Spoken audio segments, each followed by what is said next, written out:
maybe that thing that you sent me, just against. Oh, the Across the Spider-Verse thing. Yeah, just continuing this little. Yeah, We kind of have this train of cold opens. Yeah. I like the morphing of it. So Yeah. Apparently there are 2 to multiple versions of Across the Spider-Verse in theaters right now.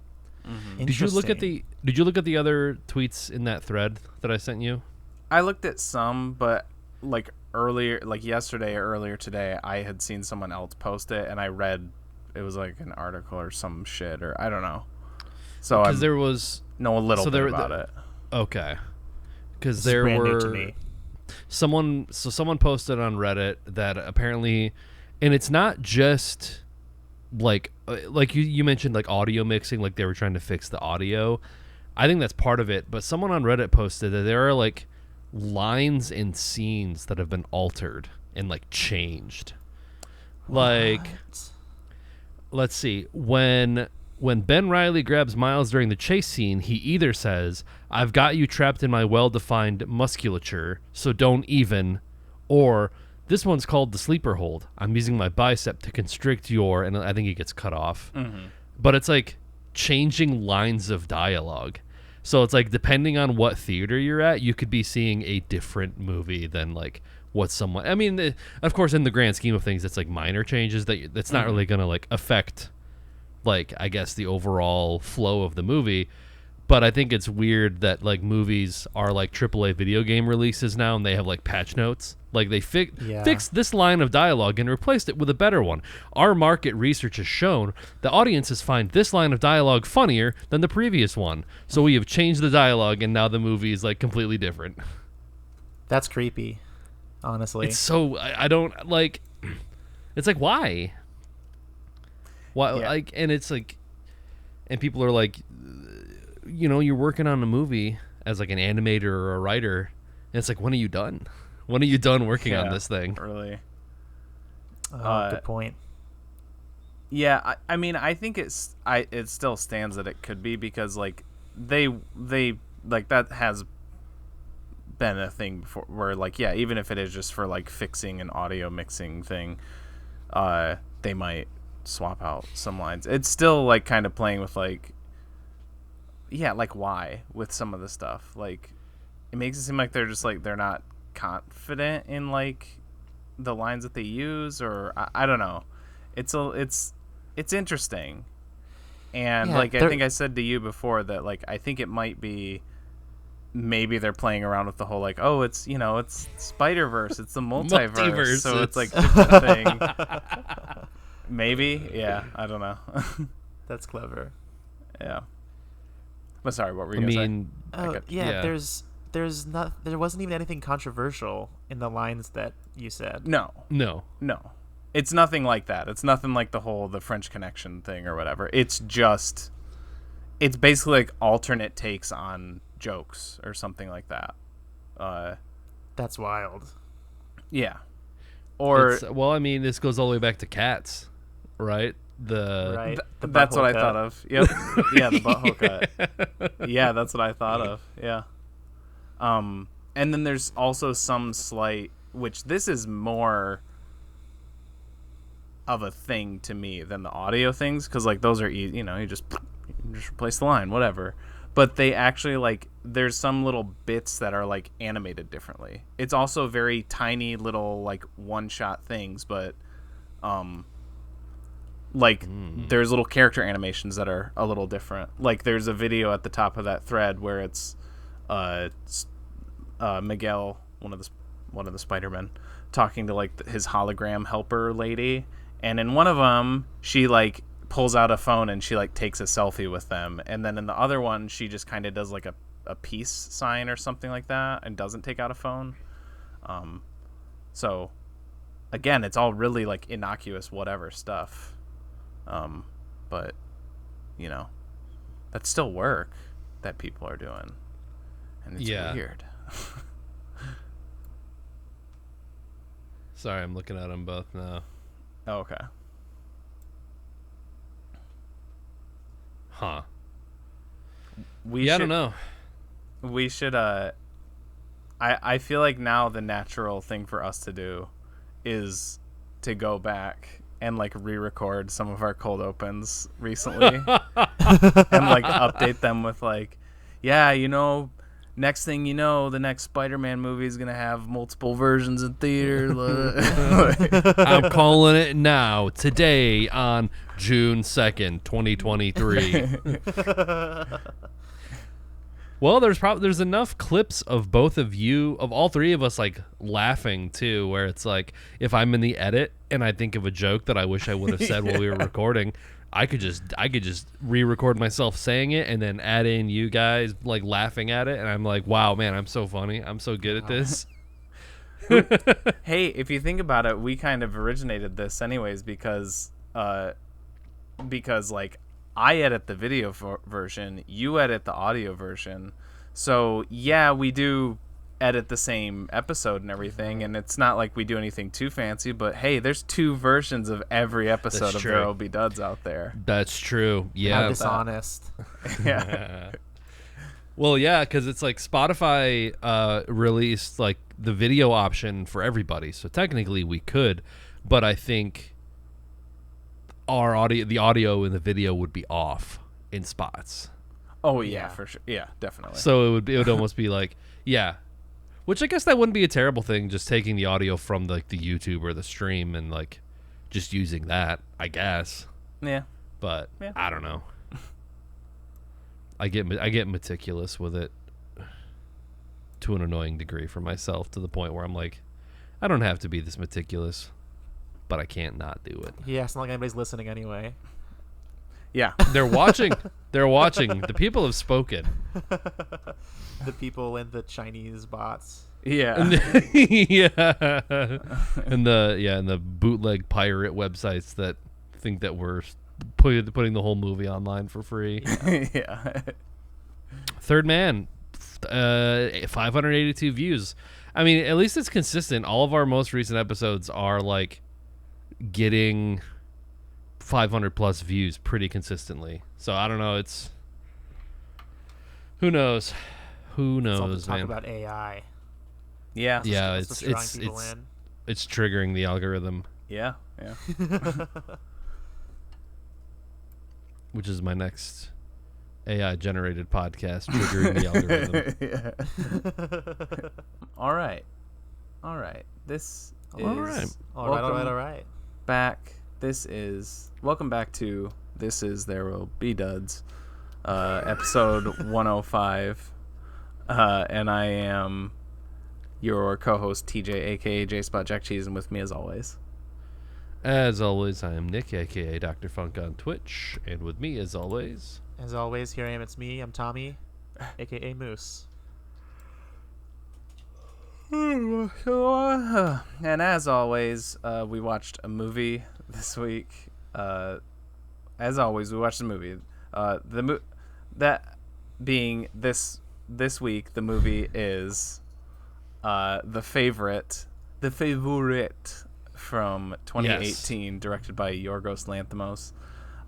It centers around Queen Anne in the early 1700s, and two women in her employ, I guess you could say, who one of them is her advisor, one begins as a scullery maid, and they kind of both vie for her affection to become her favorite. And is that why they call it the movie that? Yeah. Yeah, I think there is a historical, that is like a real thing, like becoming a favorite. Oh. Yeah, I read that somewhere. Yeah. Is the favorite always a sexual relationship, or? I don't think so. Not necessarily. No. Oh, okay.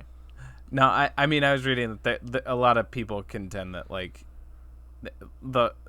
even the filmmaker was like, this is not necessarily like supposed to be historically accurate. Yeah.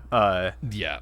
And a lot of people say like because of her like many illnesses, it's like Anne might not have even been like sexually active. So it's, you know, it's they play it up for the, you know, it's a movie. Yeah, exactly. But, you know, Could have been. She did have a very close relationship with Sarah Churchill. So. Who was related to Winston Churchill. Mm-hmm. I was also reading. And Prince William, apparently. Yeah. Pretty wild. Royalty's weird. Yeah. They're all related to each other. It's crazy. Yes. Which, may have contributed to her illnesses and miscarriages. It's possible. So yeah, what'd you guys think?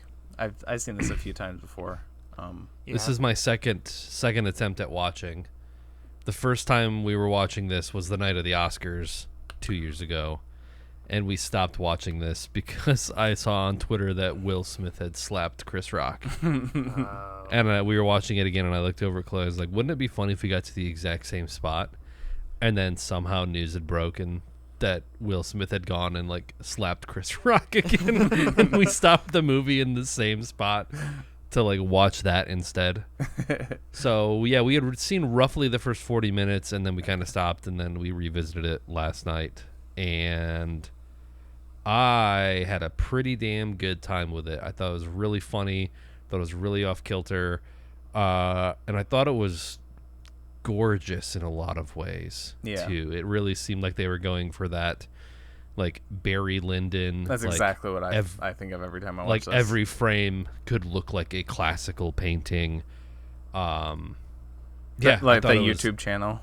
Every frame could look like that. I was trying not to say it. But yeah, essentially that, yes. Like especially there's like a shot of Queen Anne like sitting by her bed, and it's like pulled out max. So you see like the wall and the ceiling in her bed, and she just looks very tiny, and she's just kind of like sitting there like that. And yeah, there's so many like perfect stills that you could pull from this movie.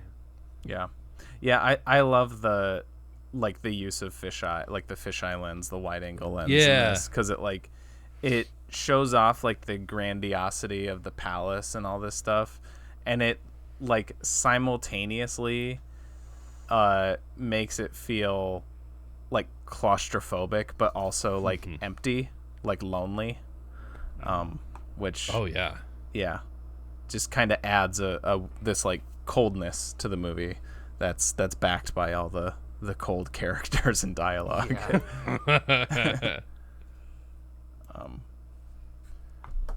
How about you? I loved how gay this movie was. Yeah. I didn't know this was going to be a gay movie going into it. And so when the Queen and Rachel Weisz started making out and shit, I was like, oh, this is the kind of movie we're watching now. Amazing. now you're speaking my language. Yeah.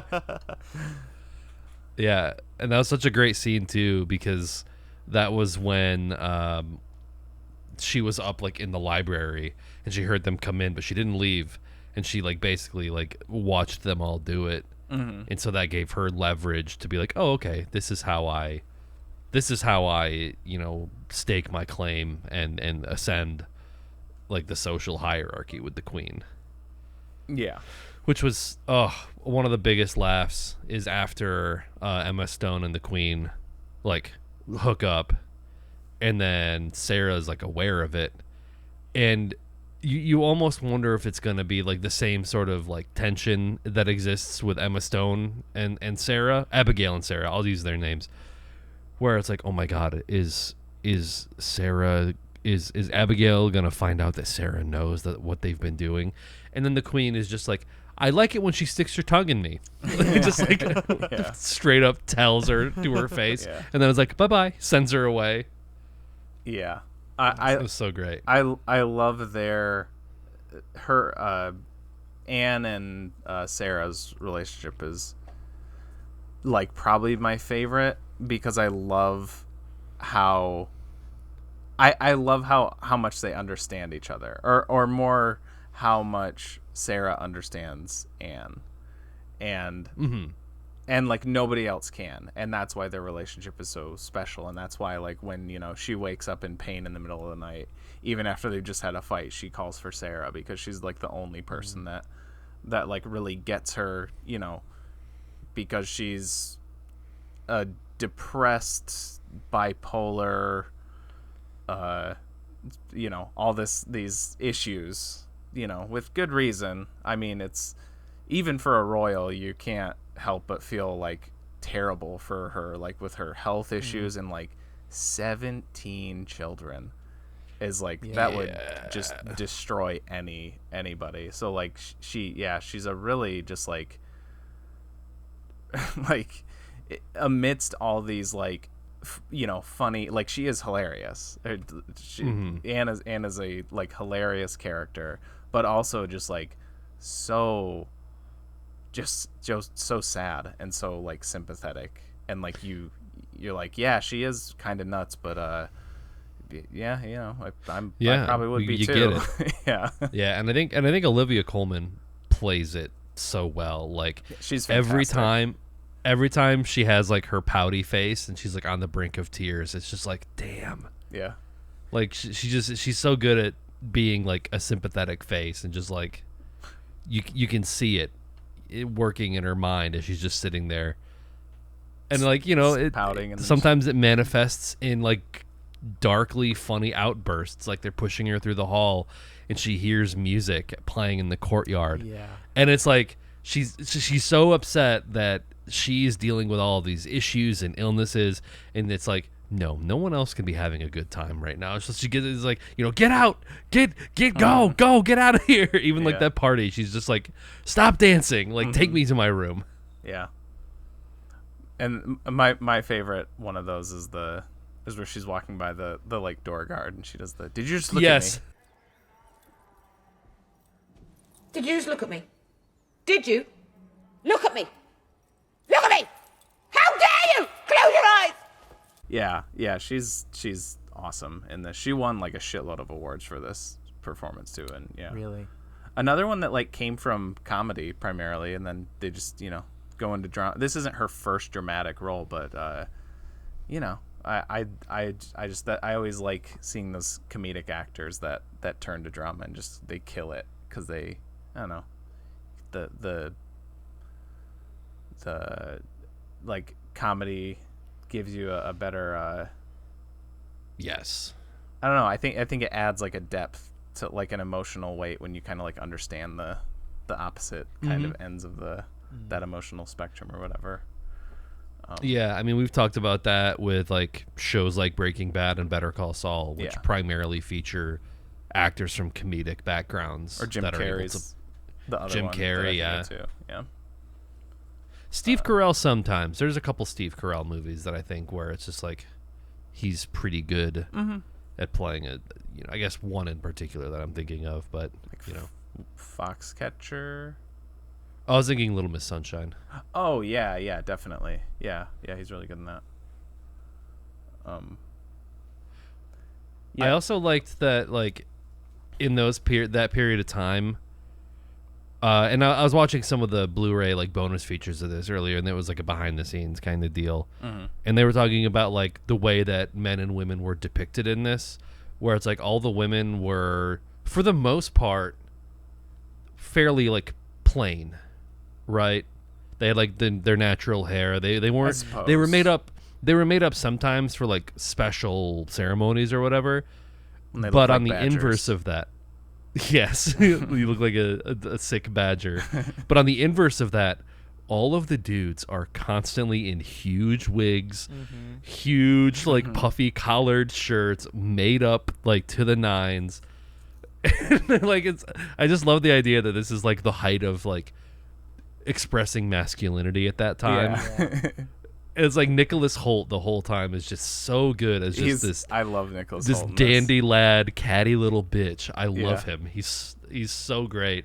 Listen, I applaud your husband's gallant victory, but considering the parlous state of the Treasury, it seems something the Queen should have taken advice from her loyal opposition on. Oh, but then it would have lost its delightful surprise element. Cunt! That's honestly why I hesitated when I said that Anne and Sarah's like relationship was my favorite, because like the one in contention is basically Nicholas Hoult with anybody in the movie because he's so good at this. I love the blend of like this aristocratic posh language mixed with just like everybody is like in like a middle school bully, just like childish, basic, like catty, like bitchy insults, and just trying to get the last word in all the time, and talking about the differences between the men and the women in this movie, like the men like didn't really do anything in the movie unless one of the women in the movie wanted them to. Yeah. You know, the women were like in charge, and it was the cousins, and then also the queen, and then the like the prime minister guy, and the other one were just they were just like tools that the cousins were using to manipulate each other and the queen and stuff. You don't even see the king. Like I think Queen Anne was like married at the time, right? Or there was like a king. Yeah, I don't even think he's there at all. I don't think you see him. Yeah, and like Sarah's married, and you see him very briefly, and then he goes off to war, and it's like he's mentioned, but they're all like tertiary characters. That like you said, only really.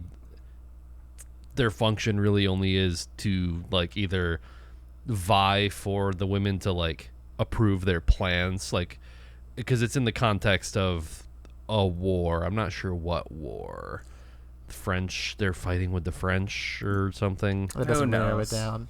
No, it doesn't. Exactly. It doesn't matter because, and that's what's so great. I think that's what makes this movie work so well. It's like, is that it's a period piece that doesn't take itself super duper serious. I mean, like Amadeus almost. Yeah. Where like Amadeus like takes some liberties, and it's very funny in a lot of spots, but it still has its like dramatic beats and dramatic moments, and I think that's what makes it work so well, is that it's accurate when it needs to be, and then inaccurate when it needs to be, and like they both know when to like kind of switch gears.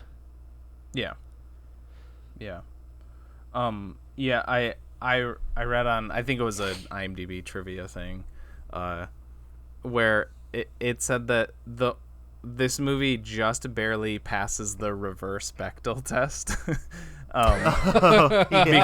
Because there's one scene where Gold, I can't remember his name, the older prime minister guy, and maybe Nicholas Holt's character, they talk about Horatio the Duck.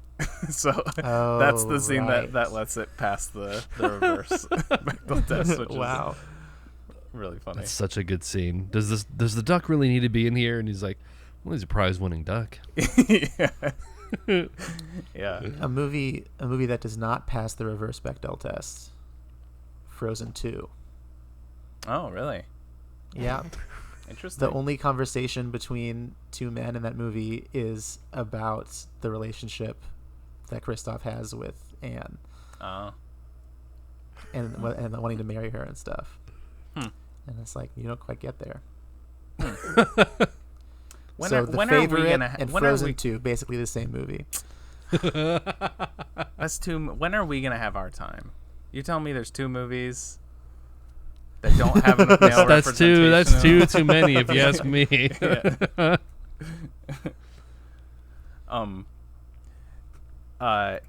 Kind of going off the whole, like how it's written. Like I like that the central conflict, you know, the love triangle between the three women, that is also extremely childish. That becomes like more apparent as the movie goes on, where they're both kind of, once Abigail's kind of raised her status a little bit, she's in more, and they're like both with her, and they're both like, oh yeah, I thought you did great there. And then she's like, well, yeah, no, you looked really pretty too. And then she's like, okay, Sarah, let's go back to my bedchambers to drink, and I'll see you later. See you later, Abigail. And then the next scene, she'll be like, "Oh, Sarah insulted me. Okay, she's banished for a couple days, and Abigail, you come back," and that like back and forth. It's so like, yeah, it's just childish. It's feeling. It's like it's Lucille Bluth. Yeah, that's a good. Just like it's like, I love all of my children equally. She's like, I really don't care for Job. Yeah. But it's like it's not that extreme, but she's just very picky. And it's like, she loves the attention. Yeah. I think there's even a part where she's like, who wouldn't want this? Two people both like trying to get your like love and approval. It's like, who wouldn't do exactly what I'm doing in this situation?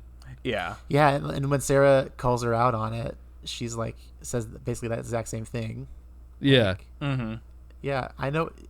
Yeah, I know that y'all are both fighting for me, and I like it. Let's keep it this way. Yeah. Yeah.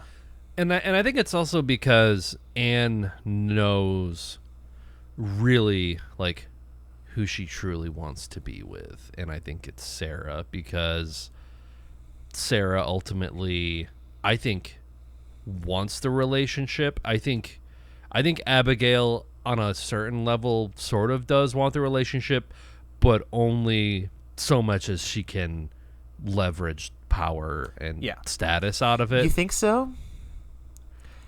Yes. I think part of her is genuine. I don't and interested, but I think I think especially with like the way the ending is, I think okay. I don't think Abigail's in it for like pure romance. Oh yeah, they fucking hated each other during that scene. Yeah. Yeah. Well, no, I think Sarah is a more even mix of like, it's a, what do you call that, where it's like not parasitic, but it's like equal, symbiotic relationship, where like I think Anne is more aware of Sarah's intentions, and Sarah is a lot more upfront with her because she says she doesn't lie, and I think that like she's just more upfront about it. But I do think that she actually cares about her, because there's the part early on where she's like trying to help her get over, she's like in pain or whatever, and she's like, tell me about when we first met.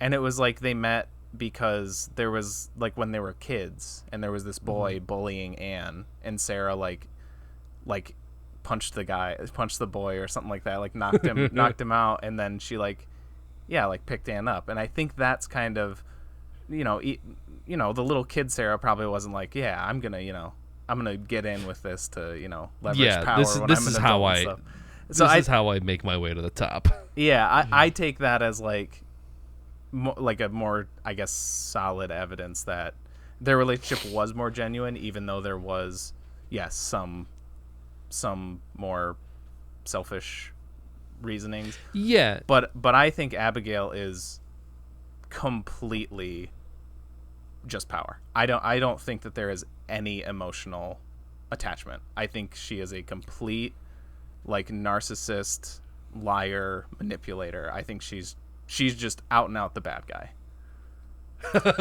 That's very interesting. I didn't pick up on that at all. I saw her as like,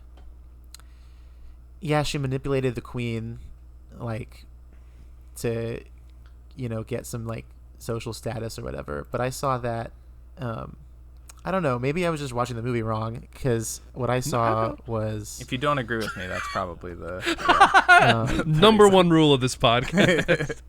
Abigail just kind of like accidentally ended up involved with the queen, it seemed to me. And I think her sort of like parasitic shit was kind of a slower burn. Yeah, she got more confident in herself as she went along. As she got better at shooting pigeons, she got better at shooting, doing court. No,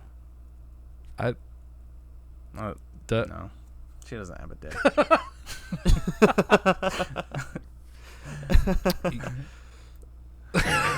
Yeah, but like you look at Abigail's relationship with the Queen's rabbits. She started out being like super into them and like wanting to hang out with them and like genuine. I felt like she genuinely cared about the rabbits at that stage. And then like as the movie went on, you know,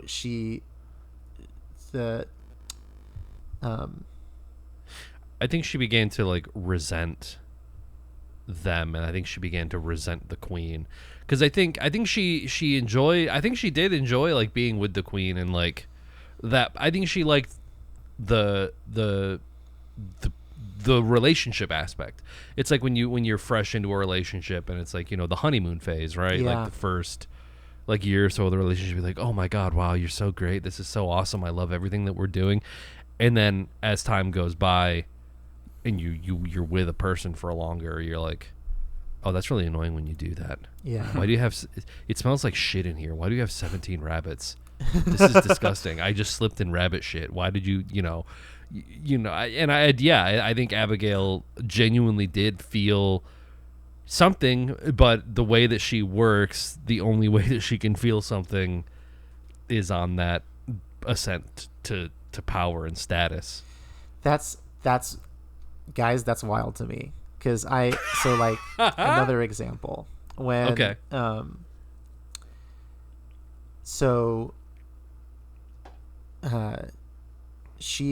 Abigail finds out that Rachel Weisz knows that about her thing with the Queen. Mm-hmm. And then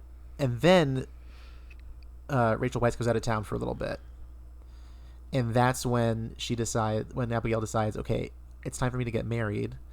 And I saw that as like a covering my ass scenario, because if what's her face gets back, then I'm in big trouble. You know, I need to lock something down for me real quick. That's how I saw her getting married. You know, that was a power. Yeah, I mean, it was a power move as well. Oh, because that was like kind of the whole reason that I think she wanted to come back, was that she had lost her status as a lady because her dad had gambled her away in a game of whist. Yeah. Yes. So she was basically like a peasant, akin to like a peasant. Yeah.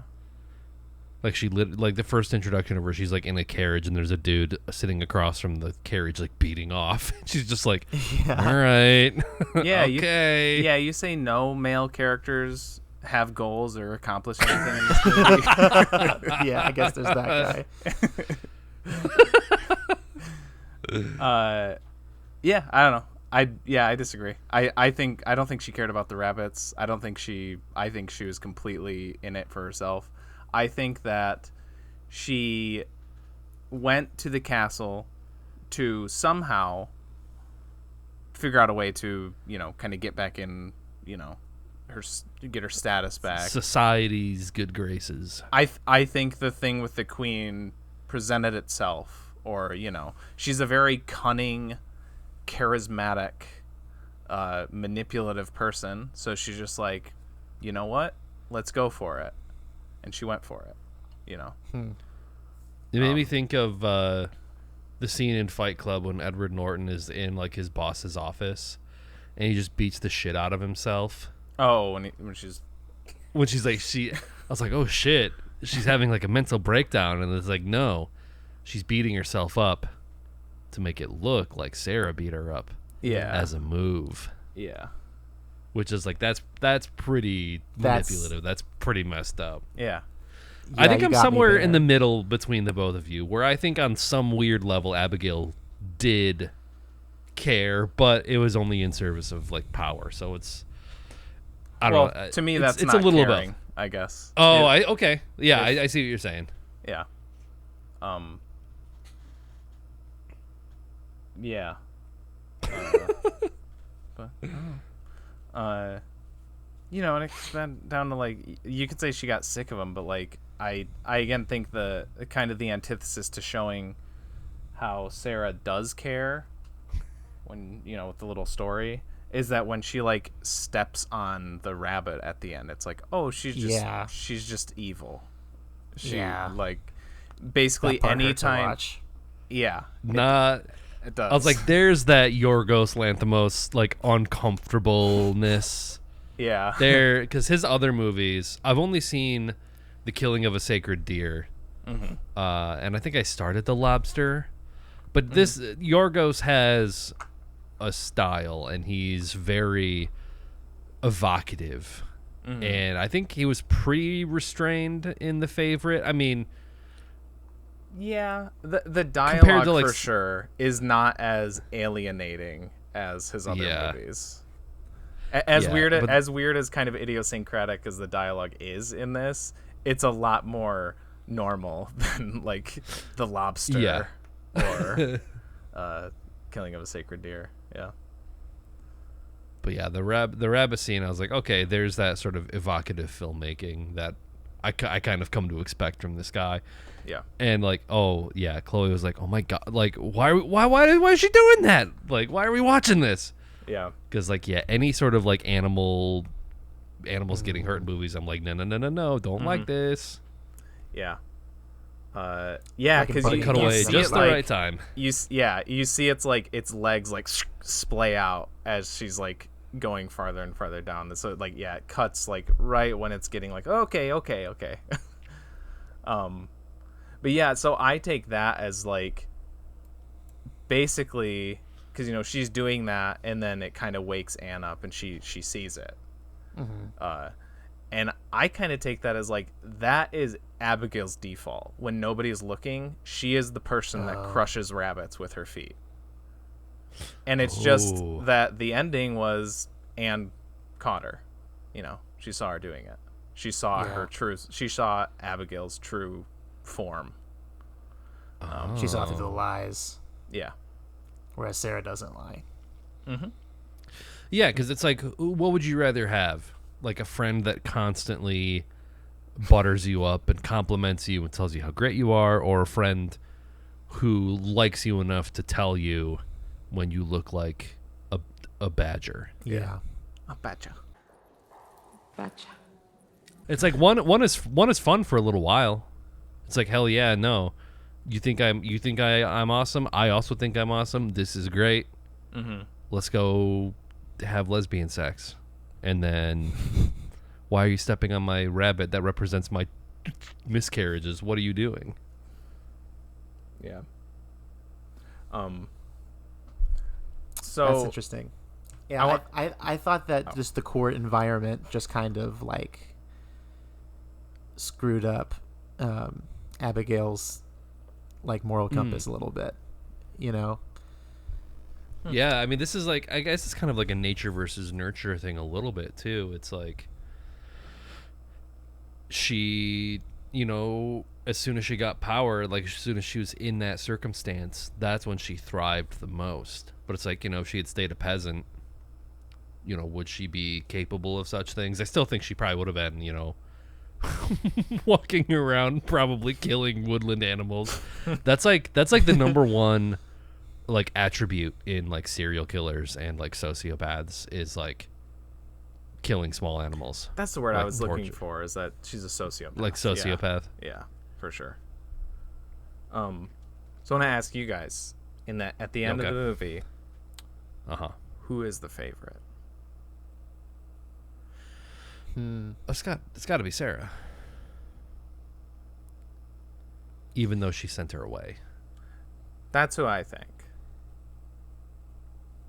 Even though she isn't, the one who's like officially there. I figured it was Abigail. Okay. Because it's like,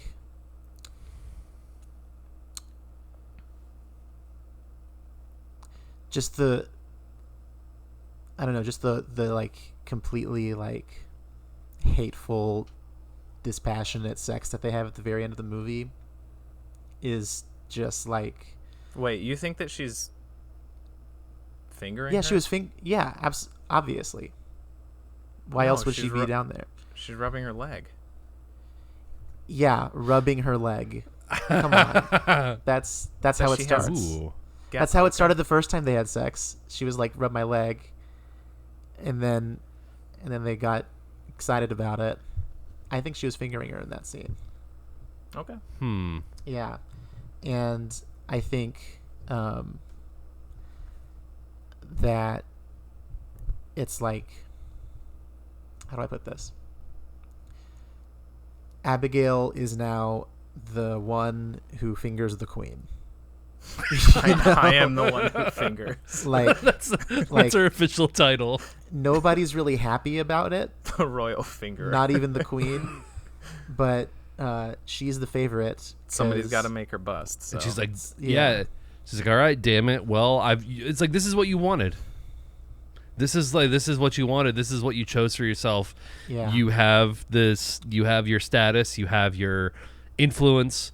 Now get on your knees and rub my legs, and also finger me if you want. Okay. Well, I asked because I consulted our classic resource, villains.fandom.com. Oh. I thought you were gonna say you did what you did on the you did what you speculated in the last episode, and you like got on IMDb and wrote some trivia. And says, actually, at the end of the movie, Sarah is the favorite of Queen Anne. I was like, oh, and then you made 600 dummy accounts to upload it. Yeah. No, so on Abigail's villains page, her goals: become noble again, to never be poor again, manipulate the queen to take over Lady Marlborough's place as advisor, get rid of Marlborough. All succeeded, in parentheses. And then the last one, become the queen's favorite, failed. And then you go down to the bottom of her description, and apparently we're all wrong. Because according to this, the queen then grabs onto Abigail's hair to prevent from falling as Abigail is rubbing Queen Anne's leg. She slowly realizes she was never her favorite, nor Sarah, but the rabbits. Oh. Which, I don't know. I'm back and forth on, like, is that dumb? Is that silly? And, like, I could gel with that. Oh, and that's why the rabbits show up in that That's scene. why the rabbits show up. Yeah. That reminded me of a lot of Glen or Glenda with the bison Oh, yeah. that come out of nowhere and when we pull the string. Yeah. Actually, I really love that overlay of, like, the faces and then the rabbits. I love how, like drawn out, and I don't know. It just turns into, like, a mess, and then it turns into rabbits. Yeah. But I really like it. Yeah, I thought there were a lot of really cool, like, dissolves too. I feel like they're not to, like, extrapolate any sort of, like, special meaning out of it, but I thought The there dissolution was some- of a relationship. yeah. Also, apparently the guy that she marries, Joe Alwyn. I've only known him as, like, the dude that Taylor Swift was engaged to, apparently. Oh. So when I saw his name in the credits, I was like, oh shit, it was that guy. I loved his dance moves in that one scene. Yeah. That felt weirdly modern in, like, a movie from this, because he's like, I don't even know how he does it. He, like, gets he stays drop. on his feet. Yeah. He drops and kicks one leg up, but it's like his ass is still, like, hovering above the ground, and it's just like, I don't know how he does it. That's, like, one of the craziest things I've ever seen.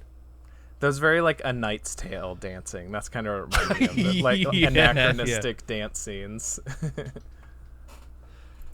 And he got the most terse hand job I think I've ever seen on cinema. It's like, Abigail, it's our wedding night, and I'm hard as a rock. And she's like, oh, okay. She wasn't even looking at him. Yeah, you just... In a movie, yeah, I would agree with you, yeah. Rivaling with Walter White's birthday hand job in the first episode of Breaking Bad, when Skyler's, like, selling some ceramic bullshit on eBay, and it's his 50th birthday, and she's just like, oh, okay.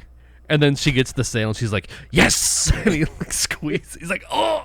That was right. Do we got anything else to say? I mean, there is like, this is another, rifle. There's so many like there's so much like clever dialogue and like great like one-liners. But yeah, the one that I wrote down was I think it's after Sarah gets drugged and then dragged away by her horse, and then I think it's like shortly after. Yeah, it's pretty rough.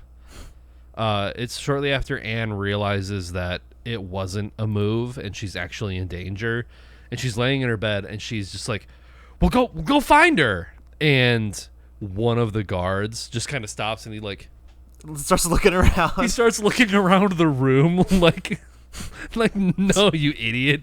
She's not just like lost in the castle. Yeah, a couple of the like royal guards just get it in this movie. They just get constantly shit on for being like just idiots. Yeah. yeah. Could easily turn this episode into be like, this is funny and this is funny. It's a very funny movie. There's a lot of funny parts. Yeah, I'm good to move on to scores if we want to. Okay. I think I started last time, so when do you guys I can go first. Okay. I think I'm sitting at an 8. I had a really good time. I think I like Yorgos as a director. I really need to see his other stuff. I really want to see Dogtooth from 2009. That's one that I haven't seen. Yeah. Well, hey, there's me formally suggesting it for the cup. It's in there already. It is it? Okay. Yeah. Okay. But yeah, Olivia Colman won Best Actress for this. She won an Academy Award for this role. She won like every award for this role. That's crazy. Yeah, I thought it was superbly acted. I thought the costumes were fantastic. It felt very real. Like it felt, like authentic to like the time and place. Even though apparently like some of the costumes were like made with modern materials, and I know that like costume people, especially like historical costume people, are like, it'll take them out of a movie completely if they realize that like that fabric didn't exist for another 100 years. Like that kind of shit, which is cool, but also it's a movie, so I don't know, whatever. What else? Yeah, the cinematography was great. Like the natural lighting I think was really cool in a lot of those scenes too, like that sort of very starkly lit candle ambiance. Just pretty much everything about it was really fun. It was a really fun time. Okay. Then yeah, I'll go 9 for me. It's a 9 the first time I saw it. It's still a 9. Yeah, I think it's amazing. Nice. I think it's equally hilarious and like I don't want to say like emotionally devastating necessarily, but it is very heavy. And just great performances by like all the like the 3 leading women and Nicholas Hoult. So the 4 leading women.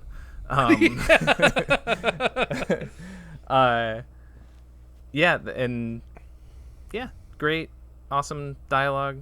I love the production design too. Production and costume design kind of going hand in hand. It's just it looks gorgeous. Definitely my favorite of the 3 Lanthimos movies I've seen by a wide margin. Not that I dislike the other ones, but I like this one a whole heck of a lot more. The other ones are more like kind of sparse and alienating and like weird. Yeah, I would say. And it's just there's not much of a dull moment in this movie, in my opinion. I think the whole thing is pretty entertaining. So that's a 9 for me. I am also going to give it a 9. This movie was amazing. Oh, nice. Hell yeah. Yeah. Even though I didn't get it, apparently. None of us did. Who could have seen the rabbits? Yeah. The one thing that this movie is to me is hot. This was a hot movie. Rachel Weisz was hot in this movie. She got the scar, even hotter. Yeah. Honestly. This and just to like the portrayal of queer relationships with that class of people in that time period, I think was really interesting. And being able to see those dynamics, and you don't always get to see that in a movie. It also felt really like genuine. Like it wasn't just like, oh, haha, see, our characters are gay. Like it felt like Right. very human and real. Yeah. Yeah. Yeah, Definitely. it wasn't like Pandering or. yeah, and it wasn't like it wasn't like made for dudes to get hard thinking about lesbians doing it, you know. Oh, not at all. Yeah. It was tasteful. Trust me, about it. I've tried. Although I think it is like the only movie Too much gout. with the only gout-based sexual movie. I think it's the only time you ever see like Emma Stone's boobs. I think every other movie she's done, it's either side boob or nothing. Got to do it for the art house pick. Yeah. Yeah. Yeah. Cool. I wasn't sure because you weren't talking that much. I was like, oh no, is this another Nice Guys? And it's going to be like a 6. Yeah, this was no, I just had a long weekend. Oh, okay. Fair enough. I literally, by the way, just watched this. I actually watched. I would not recommend if this is the first time seeing the movie, but since I'd seen it a few times, I watched it at 1.5 times speed to be able to to be ready for the show. I watch movies at the gym. You watch it at 1.5 speed. Man, we are really compromised as a movie podcast. I also had a busy weekend, so that's my Dagan only watches excuse. movies in his car. Yeah. Okay, that we actually should not encourage. I think. Yeah.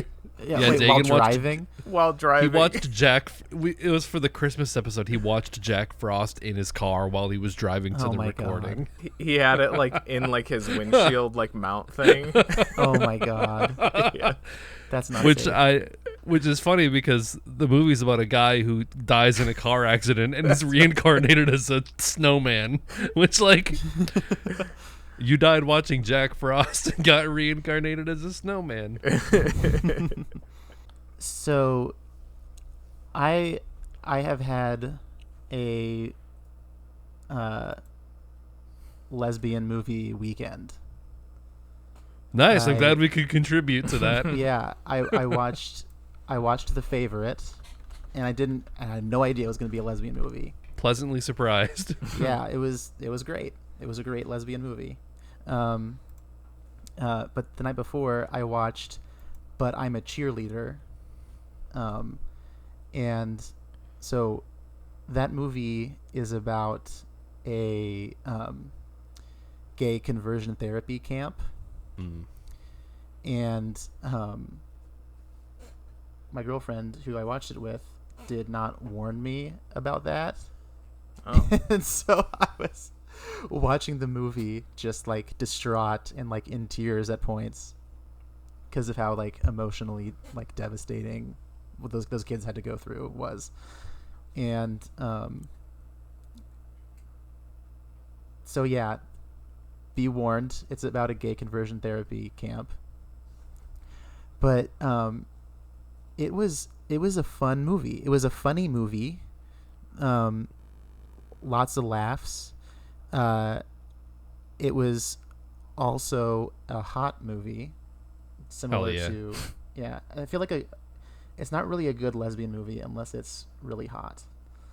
It has it stars Natasha Lyonne and Clea Duvall, and they're the main like Relationship. Natasha Lyonne is the main character, and Clea Duvall is like her love interest. Yeah, and that relationship was fun to watch, but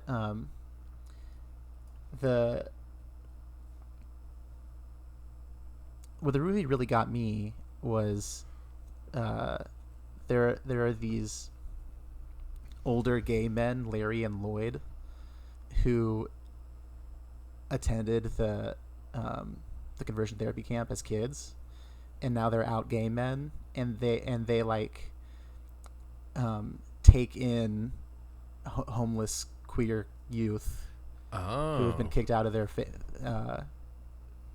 families and stuff, and they like throw like paper airplane. They like make a flyer for like an event that they were going to put on, and then send it through an paper airplane like through the fence at the kids so that they could go sneak out to go to a gay bar with them one night. And like just seeing the elder gays taking care of the younger gays just really that really did it for me. I was at the end of the movie, spoiler alert, but obviously this is like they choose each other, right? You know, instead of choosing to go back to their families or whatever. And they and then the movie ends, and it's like they have a chance now to kind of figure out life on their own and be themselves, instead of trying to be who their parents want them to be. And having that space to do that is just, it's beautiful, and I cried. Cool. So is Yeah, it? I wish we would have special. gone to see it. Yeah. Is it primarily a, like, what genre is it? Like, most, like, would you say? I would say it's like a romantic comedy. Okay. With some dramatic moments. Okay. Yeah. It's supposed to be a funny movie, Okay. That's what. and it is a funny movie. Okay. I was thinking it was like a rom-com, but like the way you were describing it, it was like, is it more like a drama or whatever? But okay. Yeah, it depicted those really serious things really well, I think, for a comedy movie to be able to pull that off. There is a particular way that like the 90s did like dark comedy, like satirical, like dark comedy. Yeah, that I could because see yeah, that kind of this into. came out in '99, and it's like '99. It's like Fight Club. It's like American Beauty. It's like Matrix. I feel like there's another, The Matrix. This one. I feel like there's an Office Space. I think is like another one that I would say is like a, you know, this is like satirical comedy. Yeah. And it's like, I think all of those do that really well. Yeah, but something about 1999 in particular, it's kind of a golden age. I would say kind of a golden age for like romantic comedies in general. Yeah, I'd probably agree with that. Yeah, Yeah, so I'll definitely put this on the old on the to-do list. on the to watch list. Yeah, to watch list. Yeah. Yeah. It's I like the cast. I recommend it. Julie Delpy is in it from like the Before movies. I see RuPaul. Melanie Linsky. That's pretty cool. RuPaul is in it. RuPaul is in it That's cool. as the one of the adults at the gay conversion therapy camp.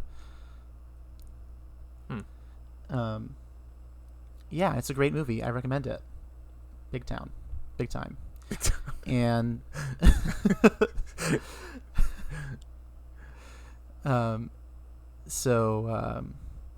yeah, I watched that was a lesbian movie I watched this weekend. I also watched Debs this weekend. DEBS. It's like a Charlie's Angels kind of like spy movie. There's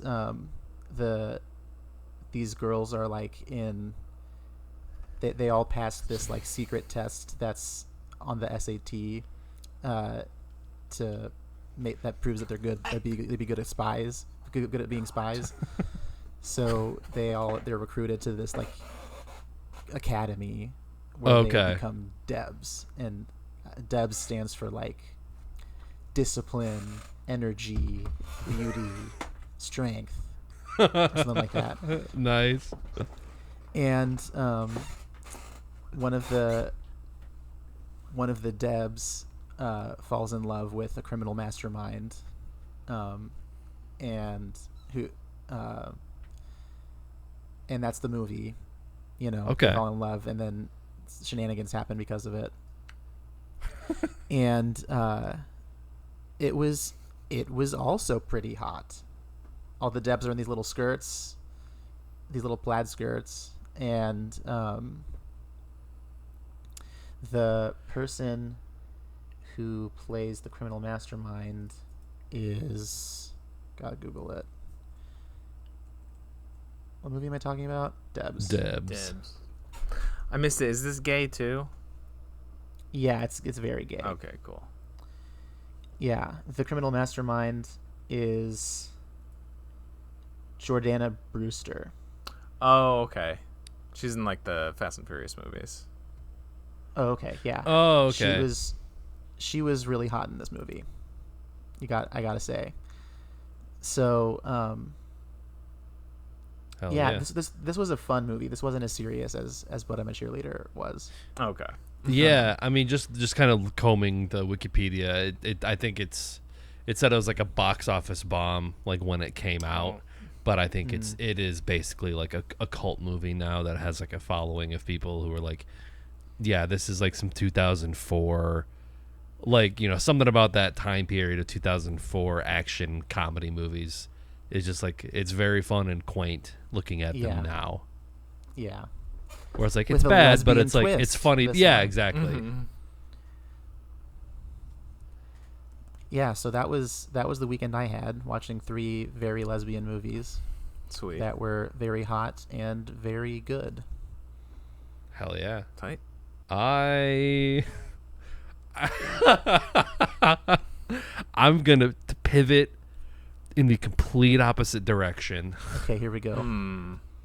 I started watching American Mad Men. Sniper. Oh, okay. So American Sniper. yeah, the most hetero movie that's ever existed. Mhm. No, we upon many people recommending it to us, we started watching Mad Men, which is about the advertising men on Madison Avenue in New York City in the 1960s. Have you watched it, TJ? Mm-hmm. Yeah, I watched it when it was on TV, so it's been You did okay. a while, Okay. Yeah, it's on like Amazon Prime, but it's like free with commercials, which is annoying, but whatever. But it is like it's all about dudes, and like all the women are resigned to just like it's pretty sexist, but I think it's also like time period accurate in that way. Yeah. But talk I about think, like opposite of The Favorite in particular. yeah. With the power dynamics. But I have a inkling suspicion that some of the women in the show do not stay caged and helpless for very long. Ish. Maybe ish. I'll tell you, the show is very about sticking to the cultural norms and terms, but it is like a show that is aware of that. The show is definitely not like propagating male superiority, and like it's not like look how in it. Like it's not like look how cool it is that we're being mean to all these women secretaries in this office. Yeah, because it's like they're interesting characters, and I feel like they have like, even though they are sort of in their personal life, in these like marriages where they're constantly being cheated on and expect to be doing all these womanly duties, there is like a certain humanity and depth to the characters that makes them interesting. Yeah, for sure. And we're only like 7 episodes in, but I really like Peggy, Elizabeth Moss. She's the one that you will get the most, which I think is probably evident already. She's the one that has the most kind of like girl power type. Like arc. Yeah, I because guess. she doesn't like to conform. She's just like, oh well, she's not used to like those sort of like norms, and she's very much like a fish out of water in that sense. Mm-hmm. Like there's this oh, it's so bad. It's so darkly funny, but it's so bad. There's like the scene where she gets an IUD because basically Christina Hendricks is like taking her around the office and being like, all these guys are gonna want to sleep with you, so haha, we're just girls, right? You're gonna want to like get on birth control. And it's like the culture at the time, everyone was like constantly smoking cigarettes, because back then it's like cigarettes are cool and good for you and everyone smokes, so why don't you do it? She's like getting an IUD put in, and her doctor like sparks a cigarette before he does it, and it's like smoking in the hospital room with her. Oh my god. While he's telling her about how she needs to be making good decisions. Like, if I hear that you're gonna be the town pump, I'm gonna come and take this out. Like, it's pretty rough. Yeah. But no, we just watched the lipstick episode where like they bring all the secretary girls in and they have them try on all the lipsticks. It's part of like the marketing thing. But Peggy very like just kind of says, "Oh yeah," because like they have to like kiss the like Kleenex, and then that's how they can like see all the different colors. And she's like, "Oh, it's like a basket full of kisses." And the marketing guy's like, "What did you say?" She's like, "Oh, it's like a basket of kisses." And he's like, "Basket of kisses. I kind of like that." And that's like the first glimpse of her like being asked to write copy. And I'm like, oh, okay. I see Peggy's trajectory, where I feel like she starts out as this kind of lowly secretary who's going to probably threaten a lot of the men who are like, no, come on, Toots, you gotta be my secretary, like that kind of shit.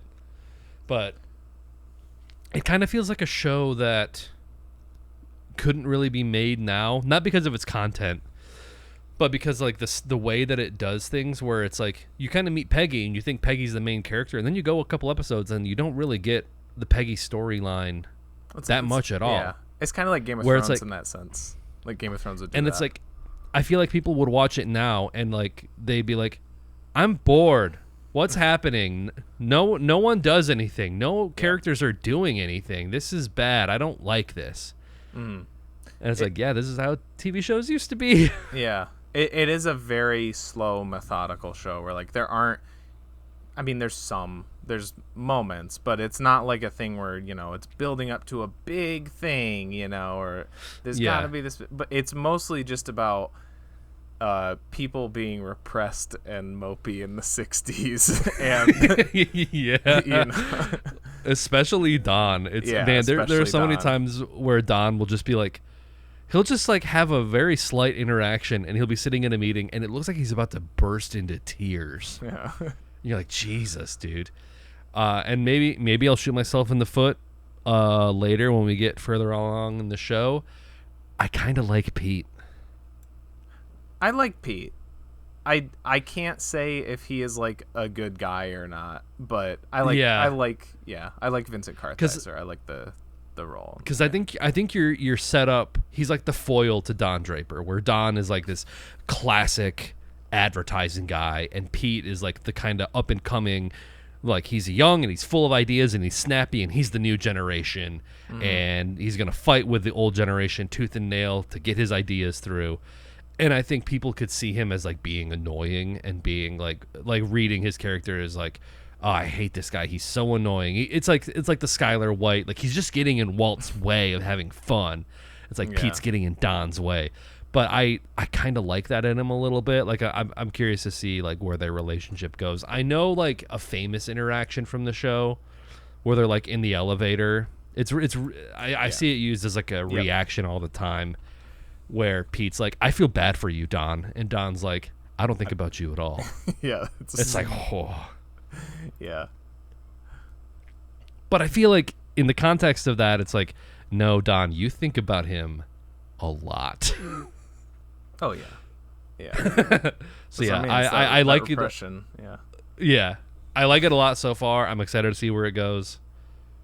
Pretty good show. I like it. Cool. The other two things, whatever. I have mixed feelings about Asteroid City, the new Wes Anderson movie. It seems the most Wes Anderson-y thing that Wes Anderson has ever Wes Andersoned, and usually I'm into that and I like his style. Maybe I'll like it more on a repeat viewing, but it kind of left me cold a little bit. Okay. Jason Schwartzman was really good in it. Bryan Cranston was really fun in it, but I don't know. I think I gave it like 3 on Letterboxd, which is still pretty good. Stars, I mean, it's still or 3 out of 10. Yeah. Not a 3 out of 10. No. I was like, wow, that's really bad. Not that bad. Okay. It's surprisingly meta for a Wes Anderson movie. That is interesting. Yeah. Then my thing that I want to talk about is Sherlock Jr. It's a Buster Keaton movie I hadn't seen before. Buster Keaton is probably like my favorite of those old like silent film stuntman comedy guys. Mm-hmm. The General is one of my favorite movies, just period. And Sherlock Jr. It's like 45 minutes, and I'll tell you, it's like 20 minutes. So like half of this movie's runtime is just it's a dream sequence that has no bearing on the plot, but it is one of the most thrilling and like I'm just like bar none for film ever, like impressive, insane things I've ever seen. Because have either of you seen any Buster Keaton stuff? I don't believe I have. Okay. You He's guys like a check big out like Sherlock physical Jr. comedy pratfall guy. He's the guy who did probably maybe his most famous single stunt is where he stands and the house falls over him. Yeah. And he's in the window frame. Which apparently he eyeballed, and basically if he was off by like a couple inches, he would have just been dead because it was a literal house frame. Like it wasn't like a fake mock one, and he eyeballed it. But yeah, Sherlock Jr. wild. is fucking insane. Like there's this part in particular. So the basic thing is like he's this guy. He's a film projectionist, and he loves Sherlock Holmes. He loves reading Sherlock Holmes. He likes detective stuff. And the only bearing that has on the movie is his dream sequence, because it informs like he has a dream about being Sherlock Holmes, basically. So it's nothing in reality, really. But basically, like the girl that he's trying to win the heart of, there's this other dude he's the foil. He's the bad guy. He's also trying to win the girl, but what he does is he steals her father's pocket watch to pawn it so that he can buy her something nice, and then he frames Buster Keaton for it. So then he gets kind of kicked out, and they're trying to figure out like what, he's like, well, he wants to like figure out who did it or whatever. And then he's back at the movie theater and he falls asleep. And aside from the stunt work, I feel like there's like special effects work that probably blew people's minds at this point, because he falls asleep and it does a double exposure thing where like you see him there and then another him like stands up and is like walking around. So they like did like the overlay, like the two different like shots. Yeah. And then he like looks and he's watching the movie that's being played, and then the characters in the movie turn into his love interest and the bad guy and like her dad and like the people in Sherlock Jr. that we're watching. And then he goes into the theater, and it's just this long shot from like the back of the theater, and you see the screen and all the audience there, and then he walks up from the foreground and he's walking up and he's like getting closer, and you never see his face, but you can see that he's like really interested, like what the fuck's going on here. And I was like, are they gonna do what I think they're gonna do? And they do it. He fucking steps into the movie screen, into the theater screen. So they literally built the set inside this frame of a theater, because they can't, that's not like that's not green screen. Right. So they literally built the set of this house inside this movie theater set so that he could step inside it. And then they do this amazing frame matching shit where now it's just him on the screen in the movie theater, and he'll be like posing like he's gonna start running, and then it cuts and he's you don't see it. It looks perfect. The editing is so good, but he'll all of a sudden be in a different location, and he'll be continuing that pose, shit that you'd see on TikTok, left and right nowadays, but 100 years ago. And it just keeps doing that. And I looked up and like how they did that to match. They used like surveying techniques to make sure that like he was lined up perfectly to make it look like seamless. But the part that blows my mind is then you get really sucked into this movie within the movie thing, and he's playing, he's Sherlock Holmes, and he's like, oh, I'm gonna solve the mystery of this missing watch thing, and da da da. and there's this motorcycle chase. I'd say there's a lot of other impressive stunts, but there's this motorcycle chase where it's like you do not even have time to react to the previous shot before he's doing something else that is like even more insane. There's a part where he's riding like on the handlebars of a motorcycle, and there's a guy who's driving the motorcycle. It's like his Watson, and then they hit this bump and Watson goes off. So now it's just Buster Keaton on a real motorcycle, really going down the road, riding on the handlebars, and like multiple shots of him weaving between heavy traffic, cars going at full speed, and he just goes for it. And there's this part where he's going down this bridge, this like high up like log bridge, and there's a gap in the bridge, and you're like, oh shit, he can't, like, and the whole joke is that he doesn't know that the guy fell off the bike, so he thinks the guy is steering the entire time, and he's like oh, there, you know, he's the idea, I mean, it's a silent film so you don't actually hear him, but the idea is that he's like, oh, you know, why are we going this way now, like, okay, I'll trust you, sort of thing. So they're going down this bridge, and you're like, oh, how the fuck is he gonna do this? And two semi trucks, not semi trucks, but you know, like moving trucks, and they pass by the bridge at the exact same time, so the motorcycle bridges the gap by going on the train on the trucks, and then you're like, holy fucking shit. And then the bridge collapses and falls forward. As he reaches the end of the bridge, it hits the ground, and he just continues on the ground. And and there is dozens more stunts that are like as impressive or like as crazy as that. That and The General, those are the only two like feature-length movies I've seen of his, but just one of the most like amazing experiences is watching a Buster Keaton movie. I absolutely love him. I really wanted to just gush over how much I think this dude is a just fucking insane master of his craft. And it's short. It's super short. It's less than an episode of Mad Men, or it's probably about the length of an episode of Mad Men. Yeah, so. Yeah, just about.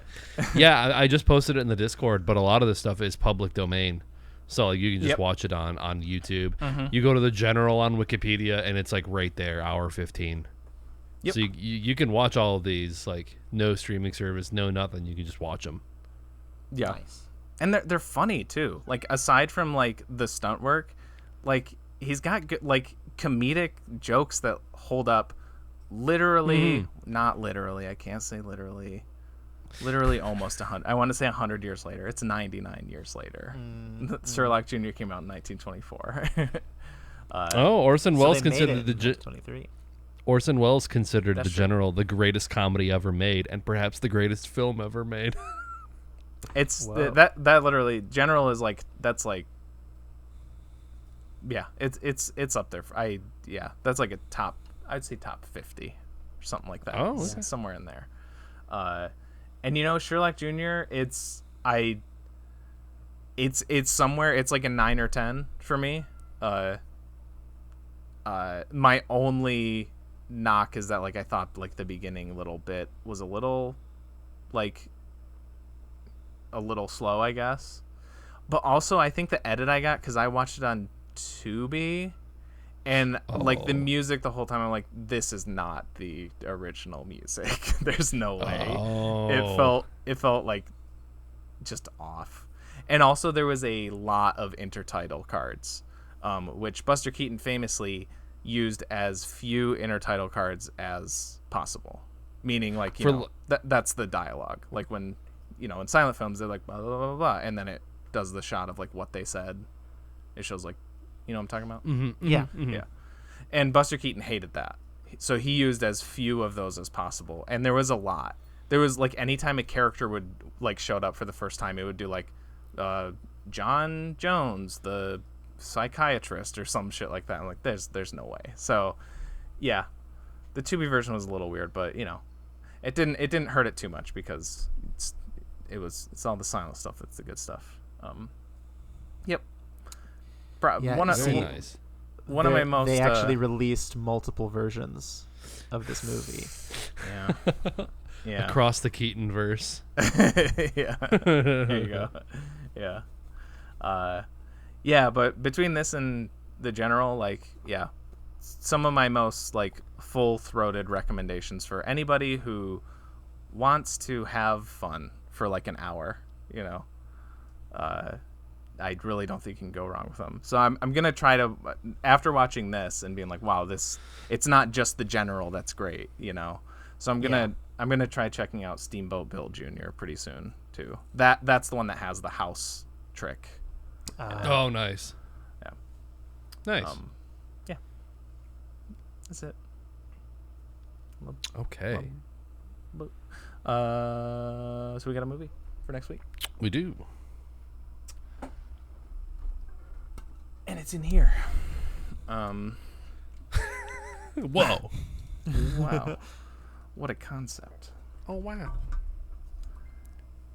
Oop. And that movie is a movie from 1950, directed by Billy Wilder. It's Sunset Boulevard.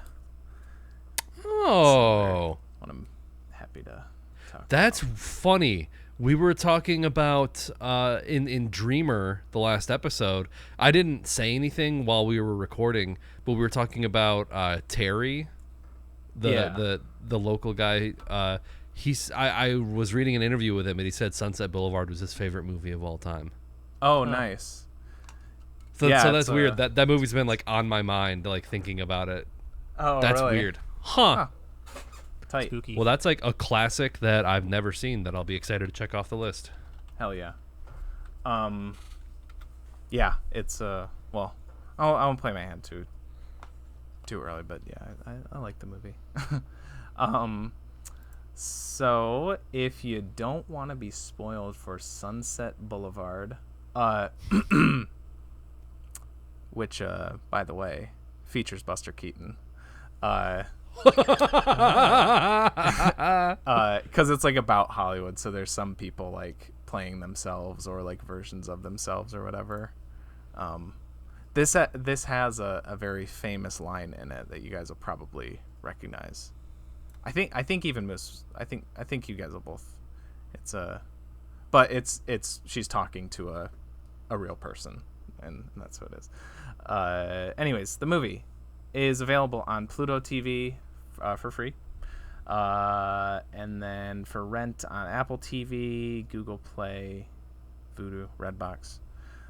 So watch it at one of those if you don't want to be spoiled. These episodes come out every Wednesday at 7 p.m. EST on Twitch and YouTube in video form, as well as Spotify, Apple Podcasts, and more in audio form. We also have social pages on Facebook, Instagram, Twitter, and TikTok. And with all that said, let's see if I can hit the falsetto right with this. I am a cunt. TJ, aka J Spot Jack Cheese, and with me as always. As always, I am your fancy lad hiding in the darkness, waiting for you to walk by so I can spook you and make you drop everything off of your tray. I'm also going with a Nicholas Hoult reference. Nick, aka Dr. Funk on Twitch, and with me as always. As always, I'm your fastest duck in England, Tommy, aka Moose. Sweet. All right. Love that duck.